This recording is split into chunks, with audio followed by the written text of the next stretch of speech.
लगाया करें। बाद औक़ात क्या होता है कि QA के ऊपर उसकी टेस्टिंग होती है, उसमें उसके इशू आते हैं, वो सॉल्व हो जाते हैं।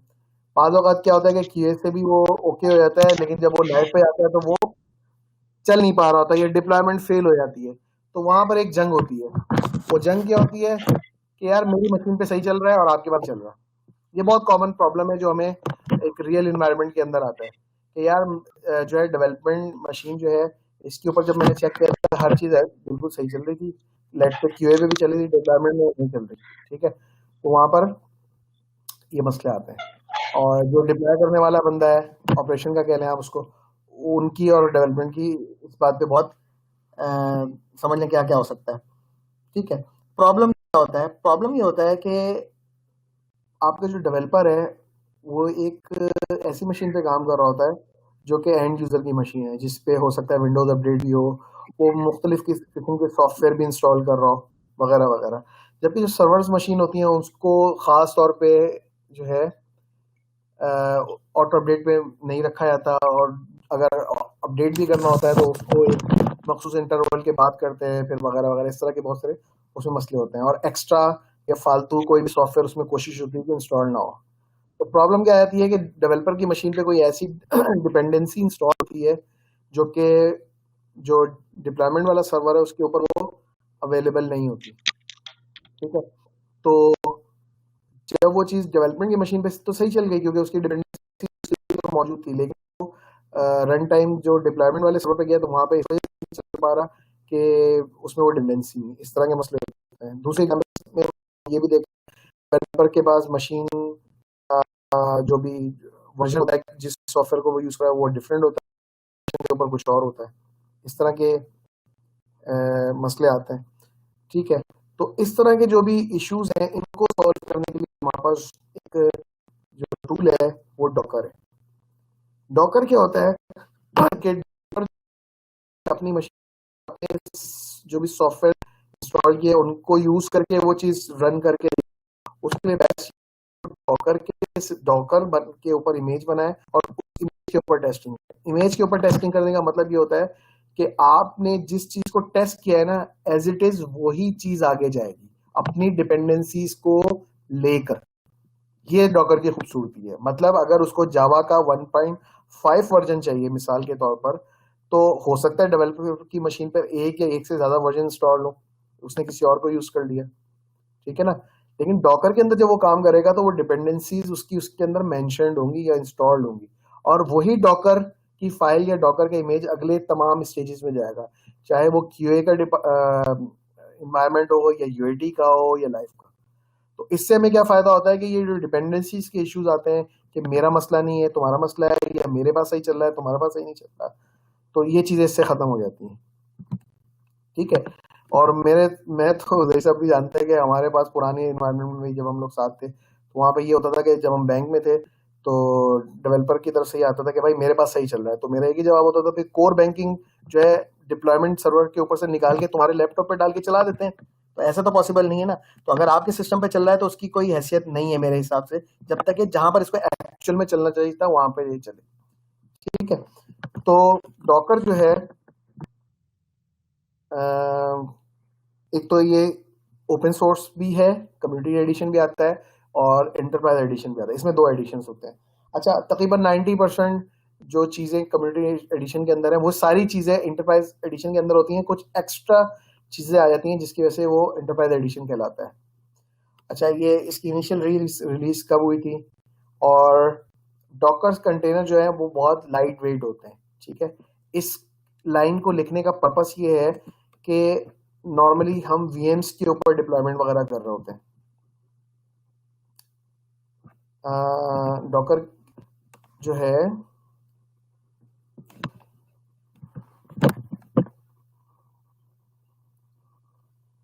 एक तो होता है VMware या वर्चुअलाइजेशन। वर्चुअलाइजेशन को यूजुअली लोग जो है कंपेयर कर रहे होते हैं डॉकर से। ठीक है, उसकी स्लाइड गालिबन यहाँ पर आ ये रही। इसमें आप डिफरेंस देख सकते हैं कि वर्चुअल मशीन के अंदर पूरा का पूरा ऑपरेटिंग सिस्टम एक आपको इंस्टॉल करना पड़ता है। यानी कि मुझे लेट से अपनी एक एप्लीकेशन चलानी है, तो और VMware के ऊपर अगर मैं चलाता हूँ तो उसके लिए मुझे एक ऑपरेटिंग सिस्टम भी 100% पूरा चाहिए जो कि वहाँ चल रहा होगा। अब ऑपरेटिंग सिस्टम का अपना ओवरहेड भी होता है, वो अपनी सीपीयू यूटिलाइजेशन भी कर रहा होता है, अपनी मेमोरी भी कंज्यूम कर रहा होता है, प्लस उसके ऊपर फिर जो एप्लीकेशन चलेगी वो उसको भी रिसोर्सेज चाहिए होंगी, ठीक है। तो और वीएम की मशीन कितनी देर में बनती है? हो सकता है वो 2 मिनट में बनती है, हो सकता है वो 10 मिनट में बनती है, हो सकता है वो आधे घंटे में बनती है, डिपेंड करता है कि आप किस तरह की इंस्टॉलेशन कर रहे हैं। जबकि कंटेनर के अंदर आपको वर्चुअलाइजेशन या वीएम के ओएस की जरूरत नहीं होती, वो डायरेक्ट आपका जो भी ऑपरेटिंग सिस्टम है उसके ऊपर डायरेक्ट रन होता है, और बहुत ज्यादा लाइट वेट होता है, बहुत ज्यादा इसको रैम या सीपीयू वगैरह की रिक्वायरमेंट नहीं होती इससे, ठीक है। अच्छा, डॉकर जो है उसका दूसरा फायदा ये है कि आप इसको फिजिकल या वर्चुअल मशीन्स वगैरह के ऊपर भी इंस्टॉल कर सकते हैं, चाहे वो क्लाउड हो या ऑन प्रेम हो। अच्छा, बहुत लाइट वेट होते हैं, फिर वही बात आ रही है, तो इसको आप बहुत ज़्यादा इजीली स्केलेबल कर सकते हैं। ये भी इसकी एक ब्यूटी है कि आप इसको स्केल कर सकते हैं। नॉर्मल तरीके से जो आपका वीएम पे या फिजिकल आप एप्लीकेशन चला रहे होते हैं, उस पर स्केलिंग या तो बहुत नामुमकिन सी होती है या फिर बहुत ज़्यादा मुश्किल होती है। अब ये थोड़ा सा डिफरेंस दिखाया जा रहा है कि वर्चुअलाइजेशन और कंटेनराइजेशन में फ़र्क क्या है। वीएम या वर्चुअलाइजेशन के जरिए क्या होता है कि आप मल्टीपल ऑपरेटिंग सिस्टम रन कर सकते हैं इस मशीन के ऊपर, जबकि आपका जो कंटेनराइजेशन जो है वो आपका ओएस लेवल पे एक तरह से वर्चुअलाइजेशन है, लेकिन उसके में बीच की जो वीएम की लेयर है वो आपकी हट जाती है, वो हार्डवेयर लेवल की होती है। वीएम्स की मशीन हैवी वेट होती हैं, जाहिर सी बात है उनको अपनी स्टोरेज और रिसोर्सेज वगैरह रिक्वायर्ड होती हैं, ठीक है। और अगर आप कंपेयर करें इसको तो वीएम की मशीन ज़्यादा एफिशिएंट नहीं होती। कंटेनर्स वगैरह जो है आप फिजिकल बेयर मेटल पे भी बना सकते हैं, क्लाउड के इन्वायरमेंट में भी बना सकते हैं, अक्रॉस लिनक्स वगैरह वगैरह इन सब पे, मैक वगैरह पे आप इसको बना सकते हैं। अच्छा, कंटेनर के ऊपर आपकी जो भी वर्किंग है या कोई भी कंटेनर आप जब रन करते हैं वो विद इन सेकेंड्स जो है रन हो जाता है, लेकिन अगर आप वीएम की मशीन में देखें तो उसमें क्या है, वो तो बाकायदा खुद ऑपरेटिंग सिस्टम उसके अंदर मौजूद होता है, ठीक है। तो वो ऑपरेटिंग सिस्टम पहले खुद बूट होगा तो उसके बाद वो आगे की चीज चलाएगा। अच्छा, एक चीज ये है, हम इसको वीएम या विजुअलाइजेशन जो है उसकी अपनी एक इंपॉर्टेंस है, उसका एक अपना पर्पस होता है, लेकिन हम ये स्पेसिफिक डेवऑप्स से रिलेटेड देख रहे हैं, इस वजह से हम कंटेनर की जो नुमाया चीजें हैं उसके ऊपर हम डिस्कस कर रहे हैं। ये कुछ और चीजें हैं, लेकिन मेरे ख्याल से अभी हमारे पास टाइम थोड़ा शॉर्ट है, तो मैं इसकी डिटेल में अभी नहीं जा सकता। लेकिन मेनली क्या है कि माइक्रो सर्विस आर्किटेक्ट के लिए हम कंटेनर्स यूज करते हैं। मतलब ये कि आप अपनी बड़ी एप्लीकेशन को छोटे छोटे पीसीस के अंदर डिवाइड कर देते हैं। उसके एग्जांपल, और उसके अंदर अब आप किसी भी किस्म की चेंजेस करेंगे तो आपको पूरा का पूरा स्टैक जो है वो रीस्टार्ट या डाउन टाइम वगैरह की चीजें आएंगी। जबकि सर्विसेज स्ट्रक्चर में जब आप आते हैं तो आप जिस स्पेसिफिक सर्विस के ऊपर काम कर रहे हैं आपने जस्ट उसको ही रीडिप्लॉय या रीस्टार्ट करना है।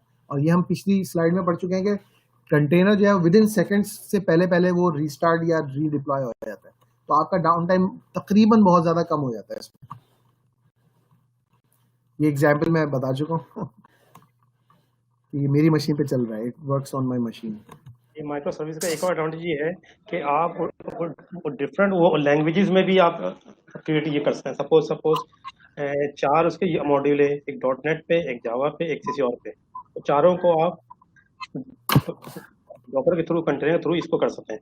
जनरली जो सॉफ्टवेयर डेवलप हाउस होता है, अगर इसमें डॉटनेट की एप्लीकेशन है तो डॉटनेट में ही डेवलपमेंट होगी।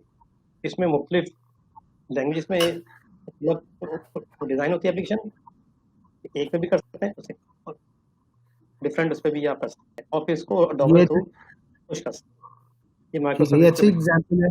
जैसे जय साहब ने कहा कि अगर आप लेट से आपके पास कोई ऐसी एप्लीकेशन चल रही है जो कि डॉटनेट के, उसका कुछ पार्ट डॉटनेट पे बना हुआ है, कुछ जावा पे बना है, कुछ उस पे, तो इसको आप रियल के हिसाब से अज्यूम कर लें। अगर मैं कंटेनर ये डॉकर यूज नहीं करा तो मुझे एक वीएम मशीन लेट से चाहिए होगी, उस पर मुझे डॉटनेट पूरा इंस्टॉल करना पड़ेगा और फिर मुझे जावा की जो चीज़ें हैं वो सारी इंस्टॉल करनी पड़ेंगी और जो भी चीज़ें हैं वो तमाम मुझे पूरी की पूरी इंस्टॉल करनी पड़ेगी। जबकि कंटेनर के अंदर क्या है कि जो स्पेसिफिक टू दी पॉइंट चीज़ होती है वो कंटेनर के अंदर ऑलरेडी मौजूद होती है, आपको बार बार इंस्टॉल करने की जरूरत नहीं। सबसे बेहतरीन ब्यूटी जो इसकी है वो ये है कि आपने एक बार डॉकर बना लिया कोई भी इमेज और वो सक्सेसफुल चल रहा है, अब आप उसको जस्ट पोर्टेबल है, वो कहीं पे भी लेके जाएं और उसको रन करें। ऐसा नहीं होगा कि वो फला मशीन पे जाकर नहीं चलेगा, क्यों भाई, कि वहां पर ये जावा वर्जन था या फला ये ओएस वर्जन था। वो इसके ऊपर डिपेंडेंसी नहीं रखता, वो अपनी डिपेंडेंसी विद इन इमेज या विद इन जो भी आपने कॉन्फ़िगरेशन लिखी हुई है उसके अंदर उसको लेके चलता है। और ये जिप फाइल होती है बेसिकली, आप समझ लें कि किसी को इसको मूव करना होगा तो ये वार जिप फाइल होती है, रैर फाइल समझ लें, जिप फाइल समझ लें, और ये कहीं भी इसको ये मूव करें, इनको इन करें, और पूरा एक ऑपरेटिंग सिस्टम ये एप्लीकेशन का मॉड्यूल रेडी है। अच्छा जी, डॉकर जो है, जिस तरह से हमने अभी रेपो पढ़ी थी, गिट की रेपो होती है, रिपोजिटरी होती है, इसी तरह डॉकर की भी एक रजिस्ट्री होती है। रजिस्ट्री का मतलब क्या है, वहां पर जो भी सॉफ्टवेयर आप यूज करना चाहते हैं वो उसके इमेजेस पहले से ही मौजूद होते हैं और बहुत बहुत ज्यादा लाइट वेट होते हैं।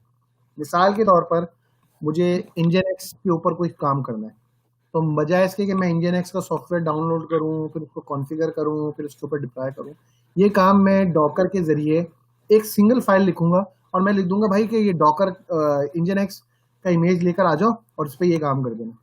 तो मुझे ये जो इंजन एक्सेस का सॉफ्टवेयर डाउनलोड करने की, मैनेज करने की जरूरत नहीं है। वो डॉकर इमेज की या जो रजिस्ट्री है वहां से हम ऑटोमेटिकली उठा सकते हैं।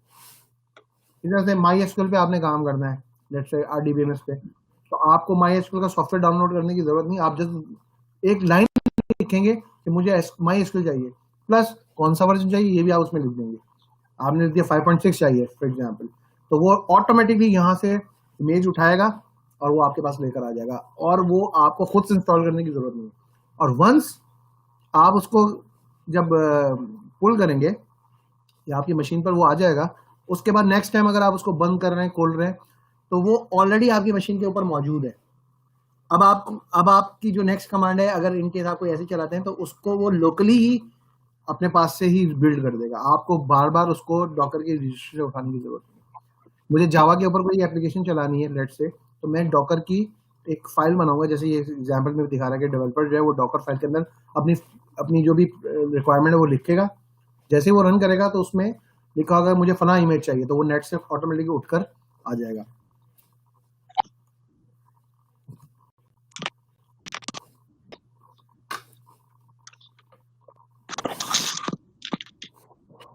एक चीज मैं ऐड कर दूं, डॉकर फाइल, अगर आप ऑब्जेक्ट ओरिएंटेड के ये कॉन्सेप्ट से आप देखेंगे तो डॉकर फाइल एक क्लास है और इमेज एक इंस्टेंस है, एक ऑब्जेक्ट है। ये डॉकर फाइल बार बार एग्जीक्यूट होती है तो एक इंस्टेंस ये क्रिएट होता नहीं है। जी मैम, जी आगे।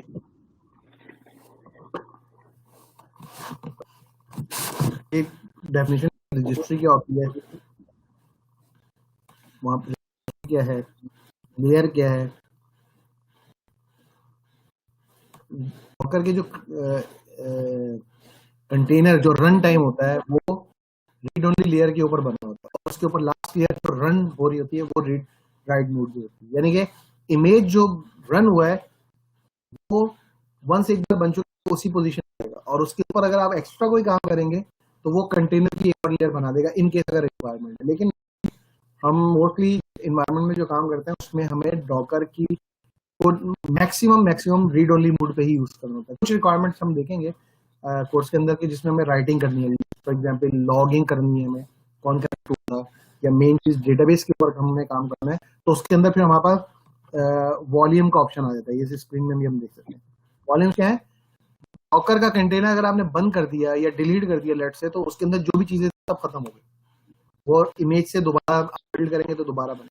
लेकिन लेट से आपने फोल्डर बना दिया था, बना दी थी, रन टाइम में वो लॉस हो जाएगी। तो अगर लेकिन आपके पास रिक्वायरमेंट है कि भाई मुझे वो फाइल हर हाल में चाहिए, चाहे डॉकर बंद हो या ना हो, तो उसके लिए फिर हम वॉल्यूम्स को यूज करते हैं, जो क्या करेगा, जिस होस्ट के ऊपर आपका डॉकर चल रहा है उसके ऊपर वो परमानेंट स्टोरेज यूज करेगा। आपका कंटेनर बंद भी हो जाए, डिस्ट्रॉय भी हो जाए, वॉल्यूम के अंदर वो डेटा मौजूद रहेगा।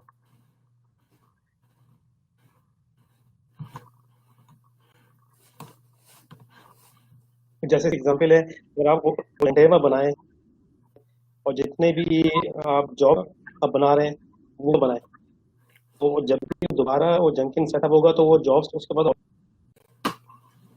वॉल्यूम का ये फायदा होगा। अब मिसाल पे अभी हमने बात की थी, जेंकिंस को हमने इंस्टॉल कैसे किया, हमने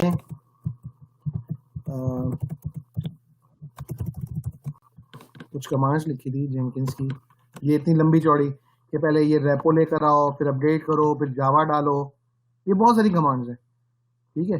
लेट्स से कि मुझे जेंकिंस डॉकर के अंदर चलाना है, तो मैं सिर्फ एक सिंगल कमांड लिखूंगा और ये सारा काम खुद ब खुद हो जाएगा। ये बेनिफिट हमें कहाँ से मिल रहा है, ये हमें डॉकर से मिल रहा है। डॉकर के अंदर आप सिंगल एक कमांड लिखते हैं तो और वो सारा काम ऑटोमेटिकली परफॉर्म कर देगा। मुझे जेंकिंस बाकायदा खुद से डाउनलोड करना है, इंस्टॉल करने की जरूरत नहीं होगी, वो ये सारे काम ऑटोमेटिकली परफॉर्म कर देगा।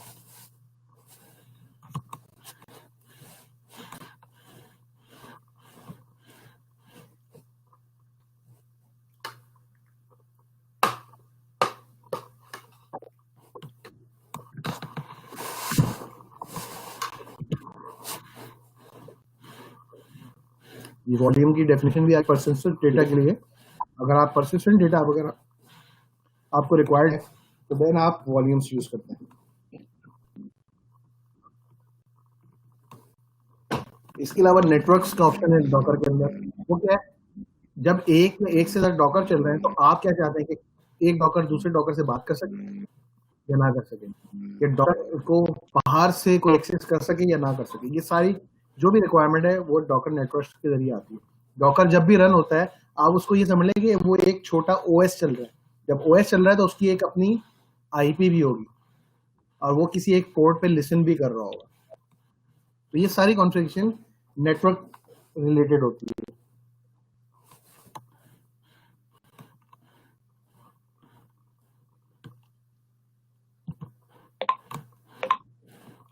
और ये कुछ बेसिक कमांड्स लिखी हुई हैं कि डॉकर को अगर आपने रन करना है तो डॉकर रन की कमांड होती है। आगे मजीद भी इसका सिंटैक्स है, लेकिन ये बेसिक कि आप रन कर सकते हैं, उसको स्टार्ट है तो स्टॉप कर सकते हैं, स्टॉप है तो स्टार्ट कर सकते हैं।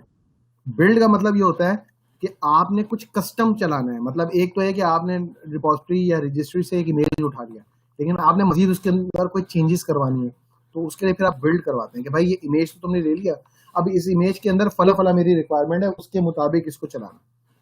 इस तरह डॉकर को आप पुश भी कर सकते हैं, सेम जैसे गिट में हम पुश कर रहे थे।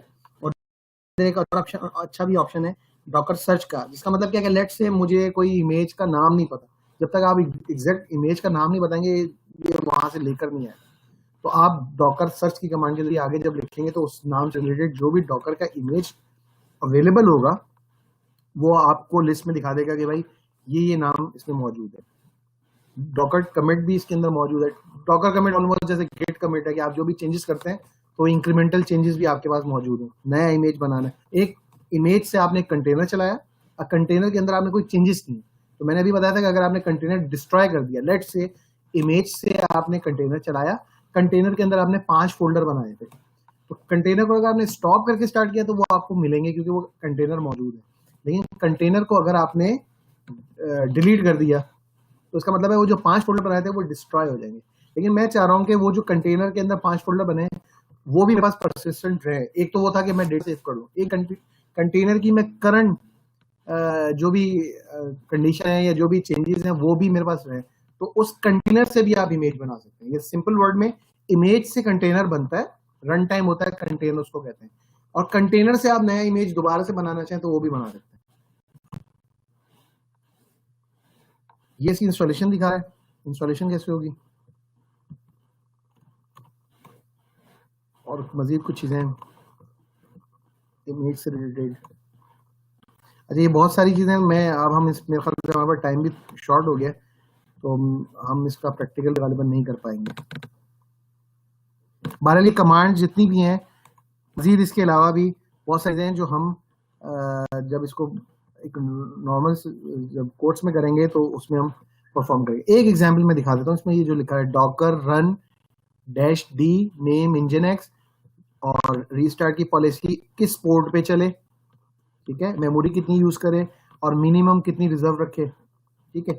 ये अगर आपने डॉकर इंस्टॉल किया और ये कमांड चला दी तो इसका मतलब ये है कि ये 8080 पोर्ट के ऊपर इसकी मैपिंग होगी। अगर आपने -p नहीं लिखा, पोर्ट की मैपिंग नहीं बताई, तो इसका मतलब ये सिंपल है कि कंटेनर में जो भी चीज चल रही है अंदर से तो वो चल रही है कंटेनर के अंदर, लेकिन आप बाहर से उसको एक्सेस नहीं कर सकते। तो लेकिन अगर आपकी रिक्वायरमेंट है कि भाई अंदर जो भी चीज चल रही है उसको मैं बाहर से एक्सेस कर सकूं, तो वो किसी पोर्ट के जरिए एक्सेस हो रही होगी, तो आपको ये पोर्ट को एक्सपोज या पब्लिश करवाना लाजमी होता है। अगर आप ये नहीं कराएंगे तो उसका मतलब क्या है, अंदर तो वो चीजें कंटेनर में चल रही हैं, लेकिन जब वो बाहर से एक्सेस ही नहीं होंगी तो वो यूजलेस होंगी।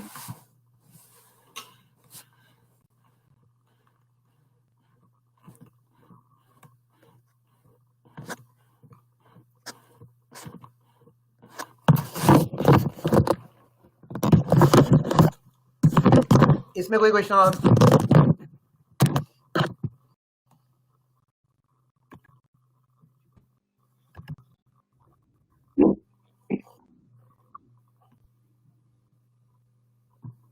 फिजिकल डॉकर भी आप इंस्टॉल कर सकते हैं, वीएम के ऊपर भी इंस्टॉल कर सकते हैं।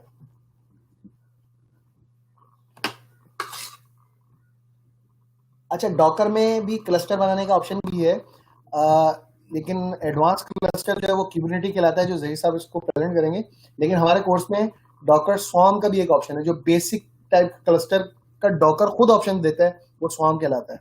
तो हम उसको भी देखेंगे कि डॉकर स्वॉर्म कैसे कॉन्फ़िगर होता है और उसमें एप्लीकेशंस कैसे डिप्लॉय। हाई अवेलेबिलिटी के लिए हमारे पास एक्चुअल में ये ऑप्शन मौजूद है डॉकर के अंदर।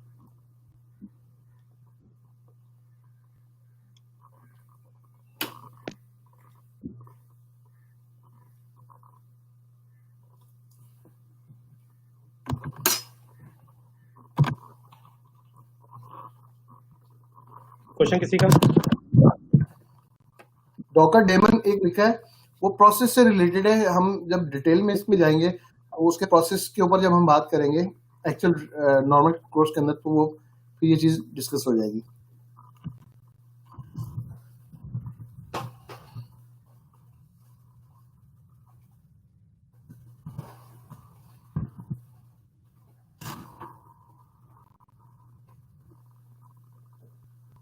मैं ले लूँ इसका शेयरिंग, आप स्टॉप करो तो मैं